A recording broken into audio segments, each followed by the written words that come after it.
আলাইকুম, আমি কাটিম আলী তাবাসসুম। আমি ফরিদপুর থেকে আসছি। গভর্নমেন্ট সারদা সুন্দরী মহিলা কলেজের স্টুডেন্ট ছিলাম।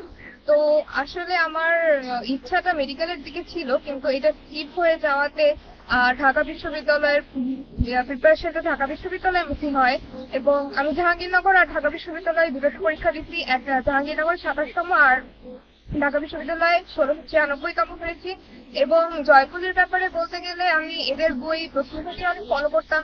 মেডিকেলের গুলাও এবং ঢাকা বিশ্ববিদ্যালয়ের গুলাও, বাংলা বিচিত্রা, ইংলিশ বিচিত্রা, এগুলো সবগুলোই আমি ফলো করছি।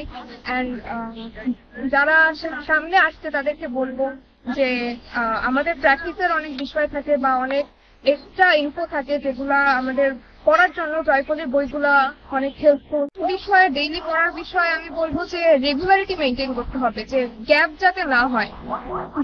ডেইলি শেষ করলে আমার মনে হয় চান্স পাওয়াটা সম্ভব।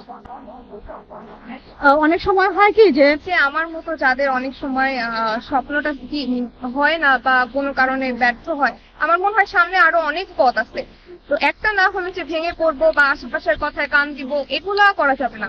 নিজের মনোবলটা সবসময় স্থির রাখতে হবে যে হ্যাঁ, আমি পারবো, আমার সামনে আরো ওয়ে আছে, আমি পারবো। আর ছোটদের জন্য বলবো সবসময় কনফিডেন্স থাকতে হবে, সবসময় ডিসিপ্লিন থাকতে হবে। আর পড়াশোনার ব্যাপারটা 10-12 ঘন্টা এনাফ বলা যায়। আর আমার জন্য সবাই দোয়া করবেন, ছোটদের জন্য ভালোবাসা, এন্ড আমি যাতে জীবনে অনেক ভালো করতে পারি।